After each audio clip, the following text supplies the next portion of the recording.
Olá, que tal? Tudo bem? Eu sou o Rodilson Silva e recebemos hoje no GuiaCast Arthur Rufino, CEO na JR Diesel, aquele que tem por objetivo transformar o roubo de veículos em algo inútil. O Arthur é graduado em Desenho Industrial pela FAAP, presidente da Adera Brasil, que é a Associação Brasileira de Desmontagem e Reciclagem Automotiva, além de advisor em diversas empresas, executivo, empreendedor e CEO da JR Diesel. Arthur, seja muito bem-vindo ao GuiaCast e muito obrigado por abrir um espaço na sua agenda e me ajudar a fazer mais um episódio. Imagina, super prazer compartilhar um pouquinho aí da história e ver como é que a gente ajuda a turma.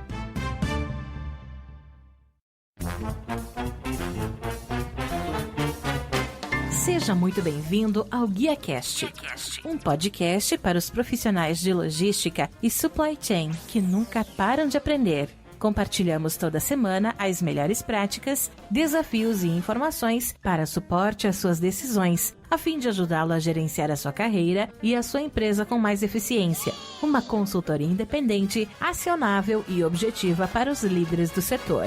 Vamos ouvir.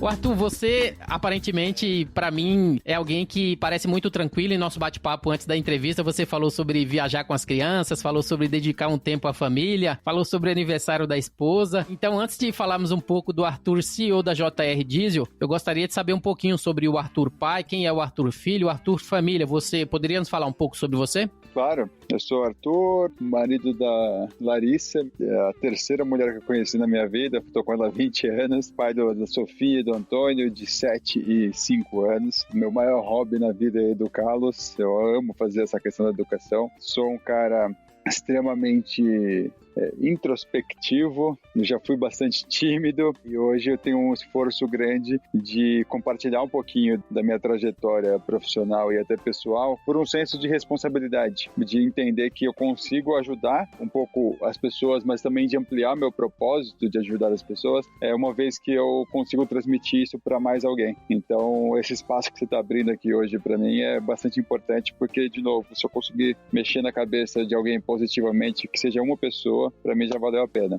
E antes de iniciar na JR Diesel, você tinha outros sonhos antes de começar aos 17 anos da empresa? Ou o sonho de trabalhar com a família, seguir os passos do Geraldo, sempre foi o seu maior alvo? Não, cara, nunca foi um alvo para mim. Eu tenho uma curiosidade que pouca gente sabe, meu primeiro nome é Geraldo. Então eu sou Geraldo Arthur Rufino e minha família, a família Rufino é muito grande. E aí sempre teve uma pressão muito grande para que eu fosse o próximo Geraldo Rufino. Então aquilo criou uma aversão na minha infância, porque eu não era parecido com meu pai. E tudo que eu não queria era ser Geraldo Rufino ou suceder a JR Diesel. Então meu irmão era o sucessor óbvio por ali, ele é o cara que se parece muito com meu pai em estilo de gestão, etc.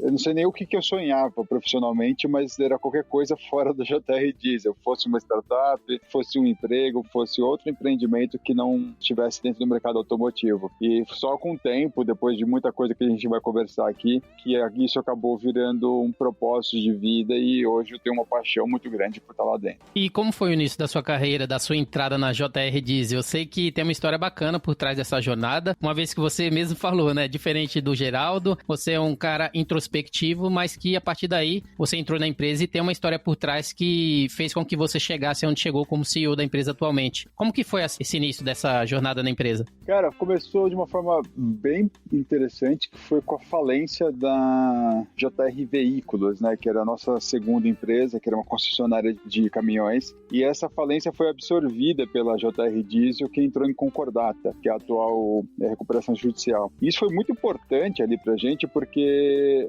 eu e meu irmão, a gente teve que sair daquela posição de playboy sem noção, a gente só sabia o preço das coisas, não sabia o valor, e aí a gente foi trabalhar, porque não tinha o que fazer em casa, e aí a gente começou a resgatar as questões de valores da família, mas também a formação como profissionais. O meu irmão, de novo, né, repetindo aqui, ele se desenvolvendo muito na linha do Geraldo Rufino, ele se comporta de uma forma muito parecida, e eu ainda bastante até vagabundo ali, mas muito analítico. Eu estava aprendendo muito do negócio, mesmo quietinho ali sentado. Foram 5 anos desse aprendizado da JR Diesel. A gente se viu aprendendo o negócio na dificuldade, que pra gente também foi importante, né? A gente não começou a trabalhar numa JR rica. Quando a gente saiu de concordata em 2007, final de 2007 ali, foi o momento onde eu começo a buscar dentro da JR Diesel os meus espaços, para que eu começasse a me sentir à vontade lá dentro. Eu não queria ficar recebendo salário por receber, eu queria construir alguma coisa. Foi ali que começou a nascer isso, e eu começo a buscar referências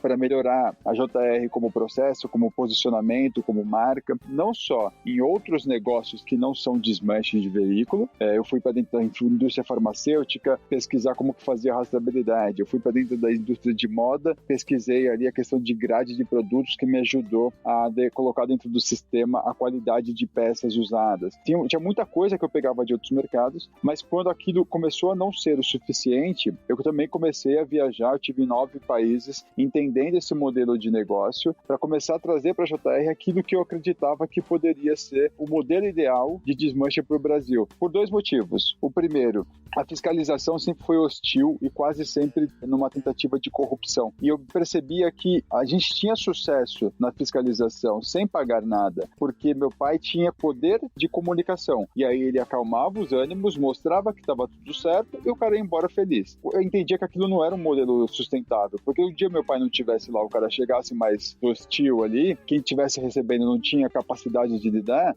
ia dar algum tipo de problema. O cara podia implantar alguma coisa, podia dar errado. E no outro lado eu tinha medo que um dia esse negócio pudesse vir a ser proibido, porque já que a gente está falando de um mercado que 80%, 70% trabalha na ilegalidade ou total informalidade, é muito fácil um grande deputado ter uma excelente ideia de que proibindo ele resolve o problema. Então eu precisava começar a me estruturar nesse sentido, e foi assim que começou ali minha jornada dentro da JR Diesel. E uma dúvida, no meu caso, eu sempre tenho aqueles aha moment que, só de eu estar conversando aqui com o Arthur Rufino, pra mim já é um desses, várias outras pessoas que têm passado pelo GuiaCast, pra mim é uma realização, uma vez que eu, sou baiano, cheguei em São Paulo aqui naquela expectativa quando as pessoas vinham trabalhar e procurar trabalho numa cidade diferente. E no seu caso, quando você percebeu que você teve aquele aha moment dentro da empresa, que você parou pra pensar que você já estava diferente daquele Arthur Rufino que teve início na empresa, aquele cara tímido, e passou a ser um empreendedor, passou a ser um empresário, passou a ser alguém que estava fazendo a diferença e principalmente tendo o trabalho reconhecido dentro da empresa. Você teve algum momento ali que fez essa diferença para você? Foi uma sequência de momentos, porque eles foram muito próximos uns aos outros, do meio de 2012 até o meio de 2013. O primeiro foi um movimento da Porto Seguro, a maior seguradora de automóveis do Brasil, me procurando para construir junto com ela. Na verdade, ela estava me contratando como consultor para que ela desenvolvesse o próprio centro de desmontagem. E foi muito bacana porque vinha um reconhecimento de uma empresa extremamente organizada, uma corporação que normalmente é muito distante de uma média empresa como nós éramos ali na época, reconhecendo esse trabalho e me contratando como consultor, sendo que eu nem me percebia dessa forma, com a capacidade de vender know-how, capacidade de vender inteligência, Então foi muito bacana esse ponto. Logo em seguida, a gente teve a abordagem de um grupo americano, que é o maior desmanche do mundo, tem capital aberto em bolsa, etc., tentando comprar a gente ali em julho de 2012, agosto de 2012. Foram 3 meses de negociação até que a gente negou a proposta de aquisição total por uma questão familiar, mas mesmo assim foi uma coroação muito forte de todo o trabalho que eu tinha feito entre 2008 e 2011, porque a gente nem imaginava que um desmanche poderia ser vendável, e de repente a gente estava falando de uma proposta de 9 dígitos ali. Acabou negando no final por uma questão familiar. Eu queria preservar ali aquilo que meu pai tinha como um propósito de vida. A JR era o propósito de vida dele. Então a gente nega ali, mas os gringos deixaram muito claro que o que eles estavam comprando não era a JR, era o Arthur, porque eu tinha construído ali nessas viagens, nesses benchmarks que eu fiz em outros mercados também, um modelo de desmanche tão eficiente que eles queriam que eu passasse 2 anos com eles nos Estados Unidos, aprimorando as unidades deles. E, por último, teve a questão da tentativa de proibição do nosso segmento em 2013, porque 75% dos latrocínios estavam relacionados ao roubo de carro. E aí saiu a PL 380 para proibir o segmento. Só que eu estava tão preparado desde 2008 para isso, eu tinha construído uma nova JR Diesel, eu tinha relacionamento com as montadoras, com as seguradoras, com os sistemistas, e aí eu levei todo esse aparato que eu tinha na bagagem para dentro da sala do secretário de segurança com uma proposta de regulamentar o setor. motor. E aí, em 9 meses, a gente criou a lei do desmanche. Então, você vê que em um período de 1 ano ali, primeiro tive um reconhecimento do mercado de que a gente tinha criado um modelo de centro de desmontagem que conversava com qualquer tipo de empresa. Depois, numa segunda parte, tentaram comprar a empresa com reconhecimento da nossa eficiência. E na terceira, esse poder que a gente desenvolveu de comunicação mesmo, porque nem era um poder econômico na época ainda, a gente conseguiu criar uma lei. Então, foi uma sequência ali de momentos que realmente dão uma conotação forte para essa história. Eu já tô até ansioso para quando vai ser o próximo aha moment aí do Arthur Rufino e da JR Diesel. Outra coisa, você, como você falou, o pessoal reconhecer a sua expertise, o seu know-how, o seu conhecimento, para que você consiga passar e principalmente gerar ali valor para outras empresas. Devido a isso, você é advisory na Empreende Aí, também membro do Conselho Consultivo e advisory na DOTS e também advisor na Confraria do Empreendedor. Eu gostaria de saber, com base em todas essas experiências, como você tem usado, né, essa veia empreendedora que veio posterior, né, através desse aprendizado na JR Diesel como CEO da empresa. Como que você tem aplicado isso dentro da empresa atualmente, né? Não no início, né, uma vez que você já teve vários aha moments aí, mas como você tem aplicado isso atualmente para que você consiga levar a JR Diesel ao próximo nível? Cara, eu sou um perfil de profissional que não consegue aprender nas formas tradicionais. Eu não consigo sentar numa sala de aula. Você puxou aí o desenho industrial na FAAP. Esse foi um dos 4 cursos que eu comecei e não consegui terminar. Eu tenho uma dificuldade incrível de terminar livros, por exemplo, e eu tive que tentar entender como é que eu aprendia, porque eu realmente estava aprendendo as coisas. Tudo isso que eu estou te contando aqui, eu fiz com base autodidata, desde aprender o inglês fluente até fusões e aquisições quando foi necessário. O caminho que eu comecei a perceber foi que eu aprendia pela experiência. Eu precisava viver as experiências, eu precisava estar em contato com quem vivia essas experiências para conseguir absorver a minha versão daquela questão. E aí, em dado momento, ali em 2015, quando tudo isso já tinha dado certo, a gente já tinha reduzido em 26% o roubo de carros em São Paulo, 17% do latrocínio, eu percebi que já era hora de tratar de outra coisa ali, que era a questão do propósito de vida do meu pai. Não que eu quisesse vender a empresa, então por isso eu precisava me livrar dele, mas principalmente porque ele tinha um apego muito forte com a JR e não com o propósito dela, não era o dinheiro, etc. Então aquilo, em algum momento, não ia fazer bem para ele. E aí eu comecei a usar toda aquela personalidade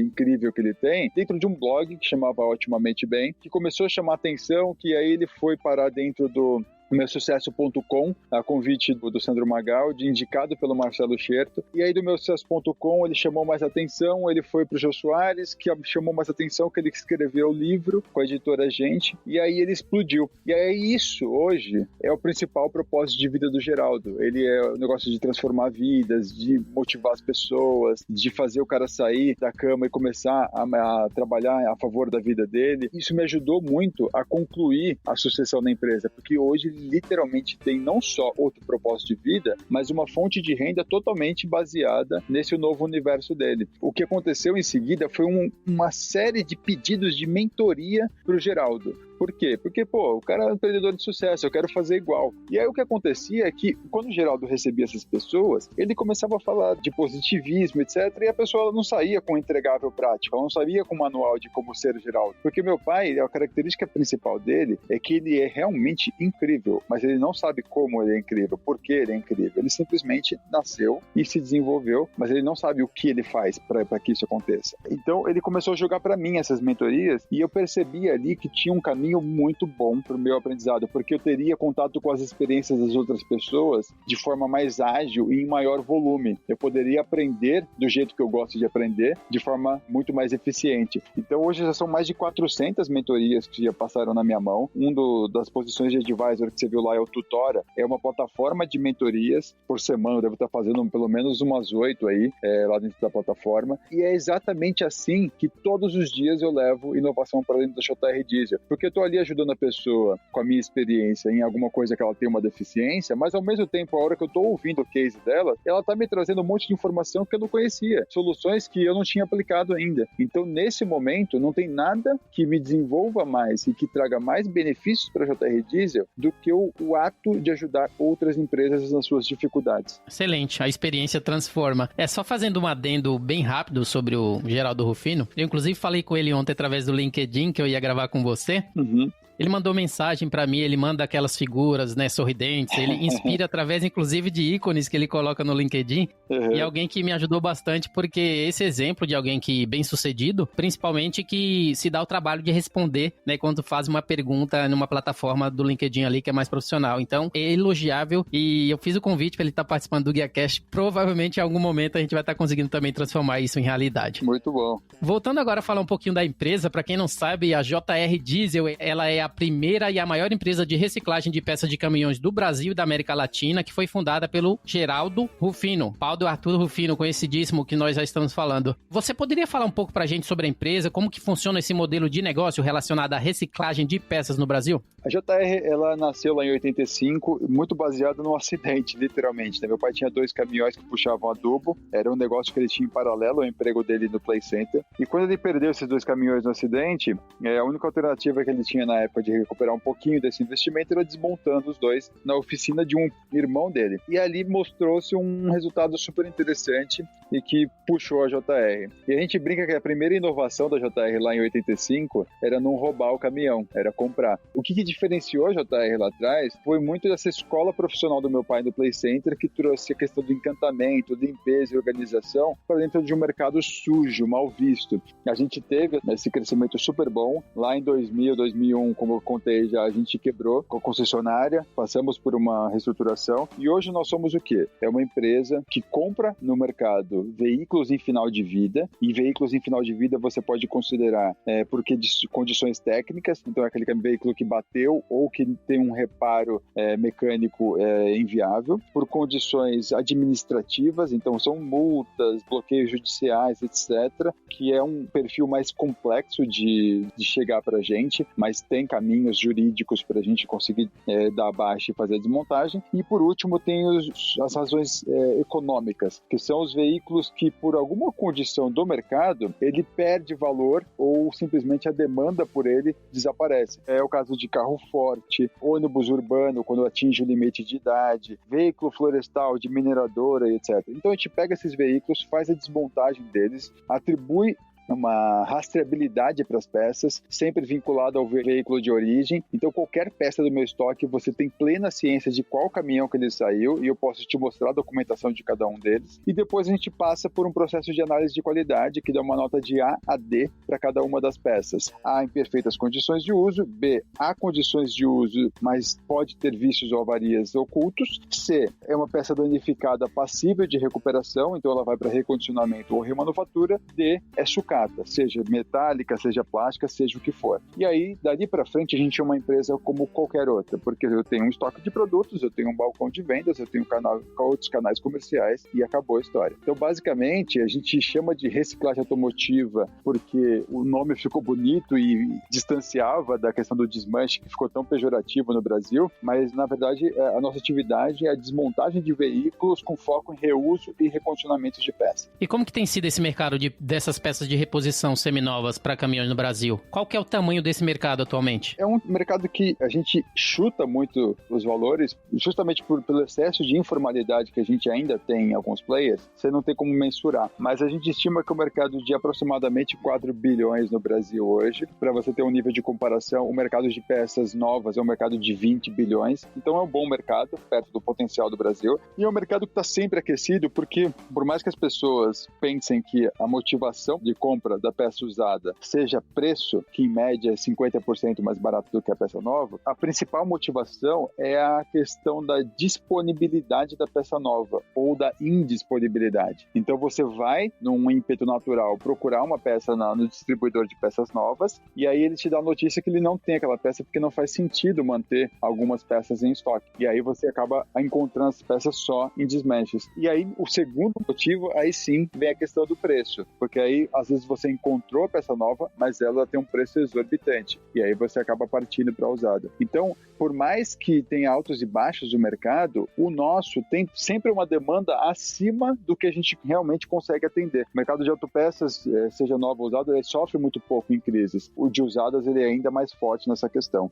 E a fim de fazer esse mercado de reposição de seminovos funcionar, vocês têm o maior e mais completo centro de desmontagem veicular do Brasil. Eu gostaria de saber de você, tem alguma algumas perguntas relacionadas a esse tema. Inicialmente, onde que fica esse centro de desmontagem? Qual que é a capacidade anual e quantidade de funcionários que lá estão? Percentual de peças reaproveitadas e, por último, como que é feito o processo de garantia e procedência relacionada às peças comercializadas? A gente fica em Osasco, numa planta de 10 mil metros quadrados, ali no comecinho da Castelo Branco, ao lado do Cebolão. A gente trabalha lá hoje, depois de ter desenvolvido bastante essas questões de eficiência, com uma capacidade de 2 mil caminhões desmontados por ano, trabalhando em 2 turnos. A gente nunca considerou o terceiro turno porque capacidade de desmontagem haveria, mas a gente não teria como comportar a questão de estoque dentro da empresa. A gente já desmontou aproximadamente 14 mil veículos na nossa estrutura, entre esses altos e baixos aí que a gente já passou. A gente vende hoje para o Brasil inteiro, literalmente, tem 75, 80 mil clientes cadastrados, e o nosso principal canal de vendas ainda é a demanda natural. Então,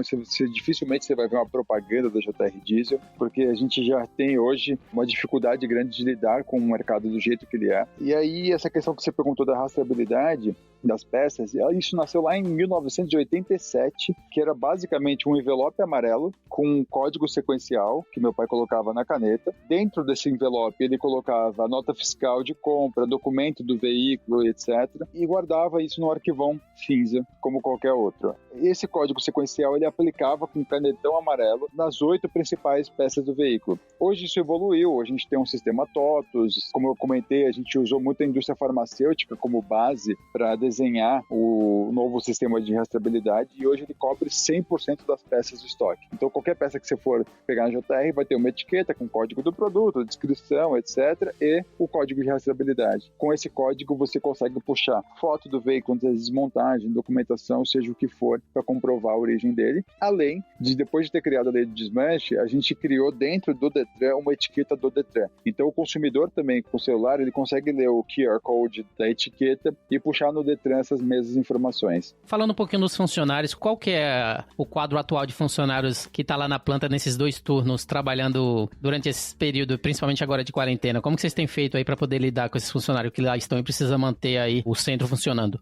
Nós somos lá em 90 funcionários e durante a pandemia nós somos considerados um produto essencial, né? Então a gente não fechou em nenhum momento, mas durante a pandemia o que a gente fez foi deixar em casa as pessoas do grupo de risco e todos aqueles funcionários que dependiam de transporte público, por uma questão de não expor a pessoa a uma aproximação social ali desnecessária. A gente conseguiu se virar bem porque ao mesmo tempo a gente teve uma queda na oferta de veículos no mercado, né? Os leilões foram reduzidos, etc. Então, caiu o volume de desmontagem, então a gente se virou bem com o nosso quadro reduzido, mas não foi nem tão reduzido, a gente ficou aproximadamente com 70% do quadro ativo, e aí a gente acabou adotando as políticas que a maioria das empresas estão adotando lá dentro, distanciamento dentro da empresa, a gente criou mais faixas de horários de almoço para não ter concentração de gente, óbvio, álcool gel, máscara, todas essas questões, e a gente simplesmente cancelou todo tipo de reunião desnecessária dentro da empresa. Então, a gente está simplesmente focado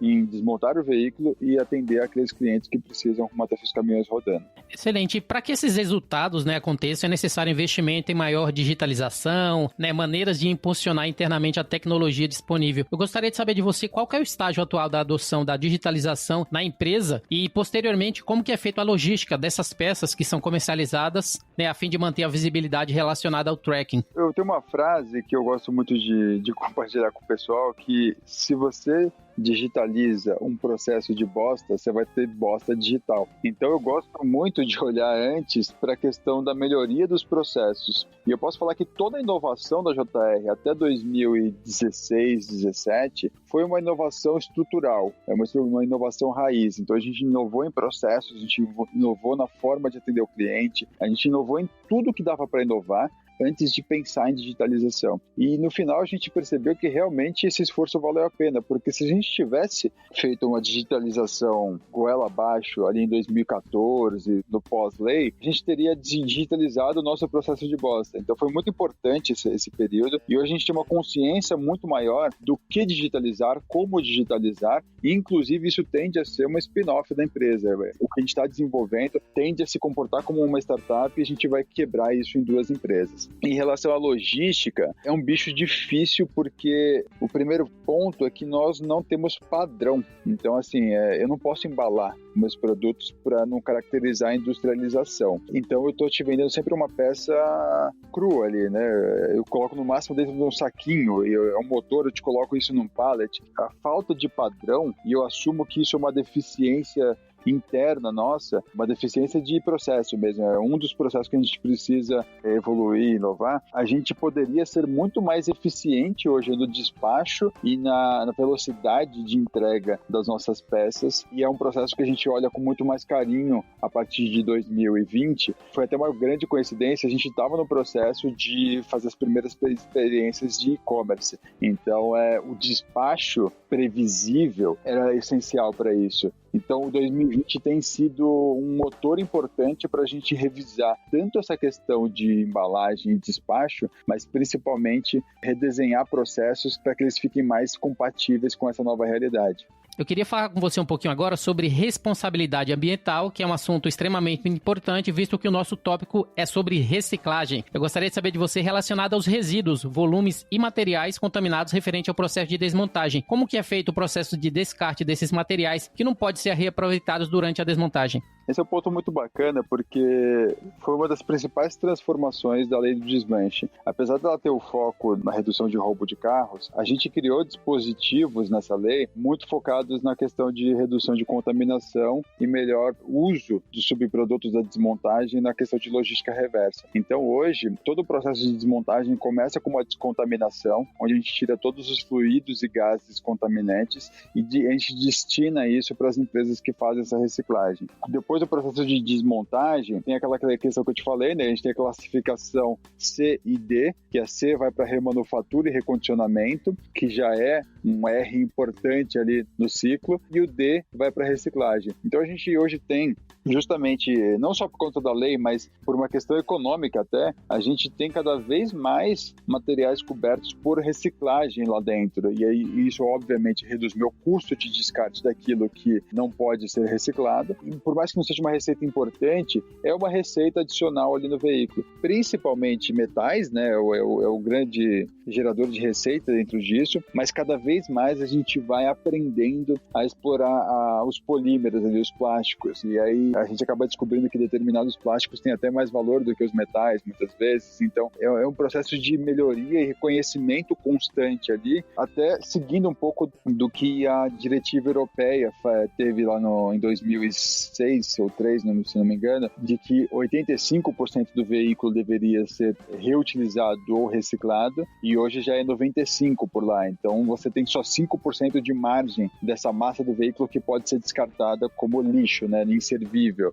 E quando é como lixo inservível, ainda normalmente é um lixo classe 1. Então, é aquilo que você precisa incinerar, tem algum processo ali. A gente está bem adequado nessas questões. É uma questão que te ajuda também a dar percepção de que, ao comprar uma peça de reuso, ou uma recondicionada, ou uma remanufaturada, está fazendo uma manutenção mais verde no seu veículo. Então, é um processo que veio de presente aí na lei e ajuda muito a gente a fazer nossa parte aí na questão do meio ambiente. Já que você puxou aí falando um pouquinho sobre a lei de desmanche legal, no qual você foi o responsável por esse movimento, ela foi criada aí com a finalidade de reduzir o número de roubos, conforme você falou, e furto de veículos no país. Eu gostaria de saber de você, durante esse período, quais foram os principais desafios enfrentados para que essa lei fosse aprovada, os benefícios que você vê hoje após a implementação da lei e que evolução você espera, né, que aconteça a partir de agora, mais para frente, para ter maior transparência na edificação da origem dessas peças. Como que foi essa história relacionada à lei do desmanche legal para você? Foi um processo muito interessante, porque ele nasceu de um incômodo lá em 2008, como eu falei, né, de que esse mercado pudesse ser proibido. Óbvio que eu não fiz tudo que eu fiz no JR Diesel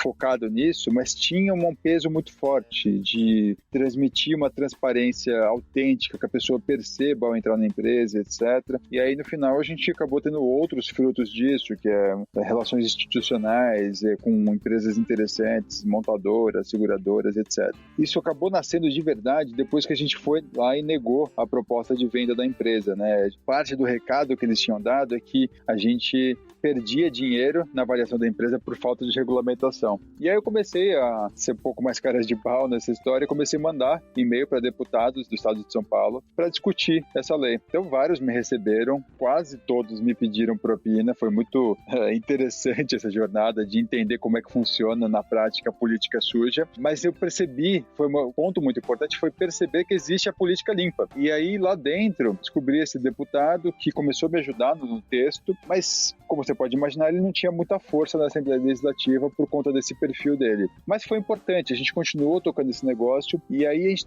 foi uma mistura de preparo, então eu tinha criado a JR, etc., no novo modelo, eu tinha esse deputado, eu tinha Detran, eu tinha a seguradora, eu tinha a montadora, com sorte. E a sorte foi que tentaram proibir nosso segmento em março de 2013. Quando houve essa tentativa de proibição, foi um momento de pânico para o mercado, mas eu estava muito feliz, muito seguro do que dava para fazer, porque eu levei todo esse aparato técnico, jurídico, todas as minhas viagens para 9 países para entender esse modelo de negócio, para dentro da sala do secretário de Segurança, que era quem estava com o projeto de lei. Esse deputado nos ajudou a acessar o secretário, e ali a gente criou o movimento que acabou virando a lei do desmexe. E aí teve lá, como eu já comentei, redução de roubo, redução de latrocínio, mas o mais importante, e eu acho que vale muito reforçar isso, é que eu não acredito em lei. Essa lei ajudou pra caramba, mas ela tem prazo de validade, na minha opinião. Porque a hora que acalmar os ânimos, a fiscalização vai ser mais branda, etc. E o lado negro da história aqui começa a achar formas de se adaptar a essa lei. Vale lembrar que o roubar carro já era proibido, então você não precisava de uma lei nova para isso. Muito baseado nessa descrença de que a lei é solução, eu comecei a buscar formas de autorregular o mercado. Regular o mercado com base no poder econômico dele mesmo. Então eu preciso ajudar hoje, e é muito meu foco quando eu falo de digitalização, ajudar meus concorrentes a trabalharem no mesmo nível de excelência e eficiência que a gente trabalha, seja no modelo de franquia, seja doando know-how, seja nessa plataforma que a gente está desenvolvendo, para que mais empresas ofereçam peças legais no mercado. Quanto mais peça legal tiver no mercado, menos você vai ter a necessidade de recorrer a uma ilegal. Porque, de novo, você quer a peça, você não quer só pagar menos. Então, se tem muita disponível no mercado, até o preço se regula e você consegue chegar num termo importante. Eu gosto muito dessa história, eu tenho muito orgulho de contar como ela nasceu, mas, no fundo, eu não acredito muito que seja a solução de longo prazo. Então, eu acredito que eu tenho também a responsabilidade de começar a criar onda que vai resolver isso daqui pra frente. Eu gostaria de falar um pouquinho agora sobre o Arthur especificamente. Eu gostaria de saber de você que característica você acha que foi essencial para você chegar onde chegou e alcançar o sucesso como CEO da JR Diesel. Cara, acho que foi resiliência. É engraçado porque resiliência parece que você é forte e duro, né? Mas foi uma resiliência misturada com flexibilidade, porque eu precisei, muitas vezes, me adaptar a determinados ambientes, porque vale lembrar que o desmanche é uma coisa extremamente mal vista no Brasil. Então eu precisava estar na mesa do governo, eu precisava estar na mesa da seguradora, eu precisava estar na mesa da montadora, e em cada uma dessas mesas eu precisava ter um comportamento diferente. Então ali eu falo sobre flexibilidade, você se adaptar aos ambientes para que você consiga ter o melhor resultado. E aí sobre resiliência, é muito disso. Você é uma empresa média que não tem um poder econômico para mandar em ninguém, que é mal vista, que a fiscalização aponta o dedo na sua cara partindo do princípio de que você é bandido e ponto final. Você tem movimentos contrários à peça usada, principalmente da indústria de autopeças. Se você começa a olhar, tipo, o Brasil não é um ambiente favorável para isso, o lobby econômico da indústria de autopeças é muito maior do que o meu, a seguradora não gosta que eu faça isso, etc., você simplesmente cai. Tem uma questão de desenvolver essa força para começar a tomar as porradas e entendê-las como recados de que você se comunicou mal. Se a pessoa te bateu, ela não entendeu o que você queria fazer. Porque no final do dia, se você quer fazer uma coisa boa e a pessoa está tentando te vetar, não necessariamente essa pessoa é ruim. É muito uma questão de você ajudar a trazer ela para a mesma página que você está no livro. Então, eu vou falar que é resiliência e flexibilidade. Arthur, você é executivo, você é empreendedor, você é CEO da JR Diesel, porém você também é escritor, né? Está para lançar um livro.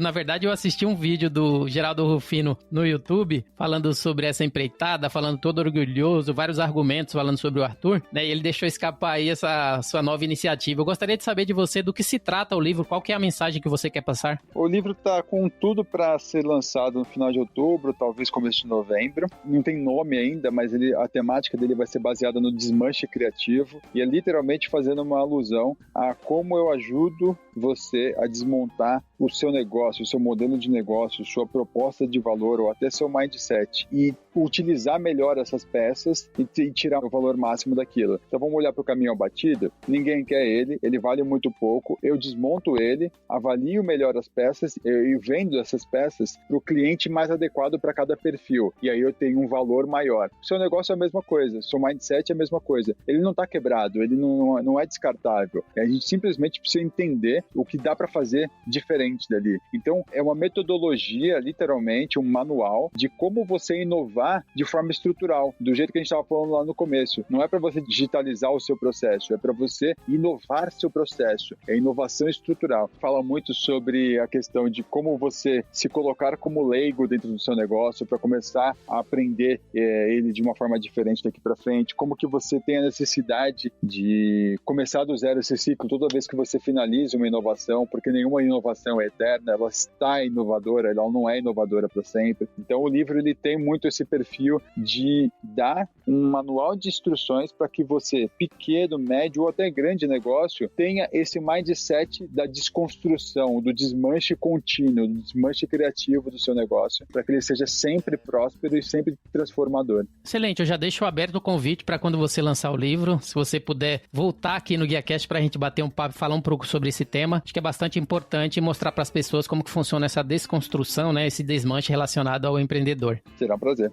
Eu gostaria de saber de você, Arthur, como você tem se inspirado no seu pai Geraldo, né, por aplicar os ensinamentos a fim de levar esse legado da JR Diesel e continuar a navegar pela desordem para descobrir valor no desconhecido. Quais são os próximos passos para a empresa? Meu pai é uma fonte de inspiração infinita ali, né? Então, quando você acha que você já aprendeu tudo dele, ele aparece com uma nova ali. E aquilo vem muito da alma dele, né? Você não entende muito, nem ele entende muito da onde saiu aquilo, ele simplesmente vai lá e consegue te ajudar. Se fosse puxar uma aqui, cara, é resiliência. Ele vê valor na porrada, ele vê valor na crise. Ele te ajuda a perceber que sempre ela está vindo em forma de oportunidade. E se você não está vendo oportunidade naquela crise, é porque você ainda não olhou o suficiente. Então, com certeza, esse seria o ensinamento central do Geraldo. E aí, olhando para o futuro, é muito puxado por isso mesmo, né? Porque assim, as crises são cíclicas.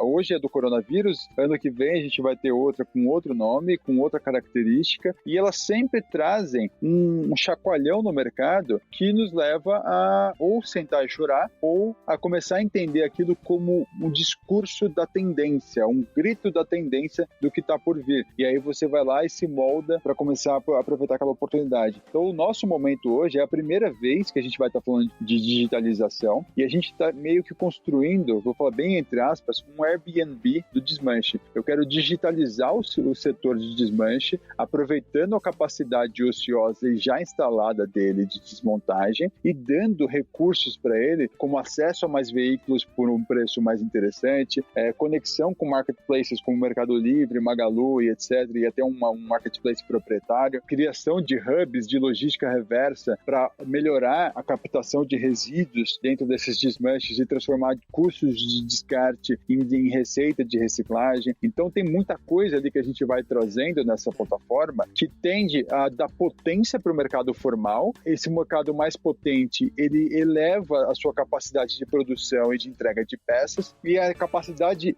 grande de entrega de peças reduz consequentemente o roubo de carros. Então é por isso que eu falo muito que hoje nossa busca é por tornar o roubo de carros inútil no Brasil, porque a gente vai pôr tanto negócio bacana funcionando com uma oferta tão boa de peças, de uma forma tão fácil de você acessar, que não vai fazer sentido você ir para aquele cantinho obscuro para ter uma peça por quase o mesmo preço que você teria no marketplace garantindo o acesso. Arthur, eu vi um texto seu no LinkedIn, no qual você destaca um feito da Guilhermina Abreu, que reuniu milhares de estudantes de escolas públicas para uma aula no estádio do Mineirão, onde teve a participação do Geraldo Rufino, do Tiago Vinhal, além de outros nomes apoiados pela ArcelorMittal Brasil, no qual você é embaixador desse movimento, que já alcançou mais de 15 mil alunos nos últimos 2 anos. E no post você destaca que em 30 de julho, vocês farão a maior sala de aula online que o Brasil já viu como uma experiência de alto impacto para despertar sonhos e abrir perspectiva dessa turma. Eu gostaria que você pudesse falar um pouco sobre esse movimento, embaixadores da educação e como as pessoas e empresas podem fazer para ajudar e fazer parte do movimento. Em 2018, a gente teve o privilégio de ser convidado para levar o Negão lá para falar para essa turma. Eram 7 mil alunos nessa primeira edição no Mineirão, para ter uma aula sobre criar o impossível. Eles se chamavam dessa forma, e o evento ainda chama Cria o Impossível. E aí, eles colocaram diversas pessoas que tinham sua origem pobre, de escola pública, do mesmo jeitinho que você, estudante, estava ali, mas que tinham traçado vidas incríveis, seja dentro da culinária, seja o Geraldo Rufino como um grande empresário, seja o Tiago Vinhal como um atleta de alto nível, negro, dentro de um esporte que o negro não tem tanto espaço, que é o triatlo. Então, esses cases, e você via no final ali, a turma com brilho no olho, falou assim, caceta, o que me contaram era mentira, não é porque eu nasci pobre na favela que esse é o meu destino, é só da onde eu vim, mas eu posso ir para onde eu quiser. E aí, 2019, isso foi ainda maior, e aí 2020 estava preparado para ser em 3 estados já, em 3 estádios diferentes, para um público de 50 mil alunos, e aí veio o coronavírus e quase acabou com esse sonho. Então, o que a gente está criando, a gente vai transformar essa aula que estava nos estádios numa aula online, digital, e dessa vez vai ser para qualquer aluno. Então, vai ser para a escola pública, a escola privada. Você simplesmente, no dia 30 de julho, vai ter uma injeção nessa turma para que eles entendam o que eles estão fazendo na escola, para que eles estão aprendendo aquilo e por que a educação é tão importante para ele transformar o que ele vai transformar daqui para frente. E ele vai transformar porque a gente vai estar provando para ele ali que um monte de gente como ele tem essa capacidade. A Guilhermina Abreu é a pessoa mais incrível do mundo, é uma pessoa que transmite sorriso na voz e que merece o apoio de todo mundo que puder dar um empurrãozinho ali na hora. Então, seja com a sua empresa apoiando, como foi o caso da ArcelorMittal, que foi excelente, seja você ajudando a divulgar para mais alunos, seja você ajudando a divulgar para seja quem for que pode dar esse suporte. É muito importante nesse momento onde as escolas públicas não têm nem homeschool, esse pessoal literalmente perdeu o ano letivo, a gente trabalhar junto para que eles não percam pelo menos a esperança de que eles conseguem fazer alguma coisa diferente daqui para frente.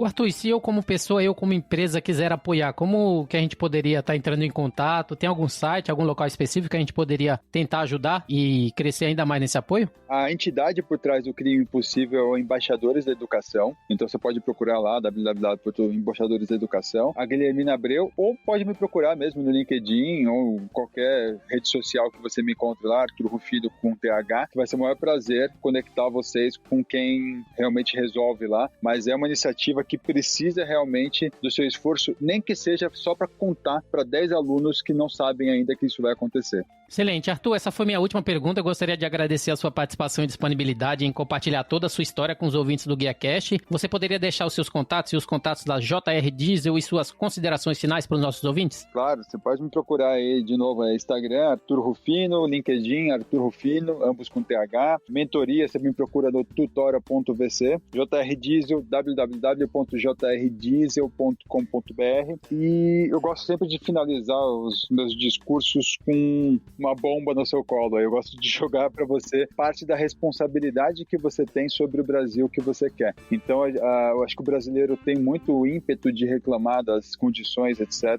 mas a maioria faz muito pouco para transformar isso. Então, vamos parar de esperar Bolsonaro, Dória, seja quem for o seu político preferido aí, fazer alguma coisa pelo país, e vamos a gente começar a fazer. Se eu aqui, sem grandes skills técnicos, sem dinheiro em muitas fases, com um negócio marginalizado no Brasil, que é o desmanche, a gente conseguiu transformar até essa questão de segurança pública, de garantir que tem gente voltando viva para casa por causa disso. Imagina você com skills bons, faculdades interessantes, dentro de uma empresa que não tem essas barreiras de preconceito, o que você pode transformar. Então você tem tanta capacidade quanto a gente, ou mais, para começar a transformar no seu entorno, e seja esse entorno a sua família, dentro de casa, o seu bairro, sua cidade, o seu país. O importante é que você comece hoje a assumir a parte da responsabilidade de transformação sobre o nosso entorno. Muito bem, o GuiaCast teve a honra de receber Arthur Rufino, CEO da JR Diesel. Se você gostou desse episódio, você pode compartilhar com seus colegas, amigos e profissionais de supply chain e, se possível, deixe uma avaliação e um comentário em ratedspodcast.com/GuiaCast. Você também pode me encontrar no LinkedIn, é só procurar Rodilson Silva, comunicador logístico multiprofissional. Eu sou Rodilson Silva com Arthur Rufino, que te envia um GuiaCast abraço. Até a próxima, tchau, tchau. Equalab.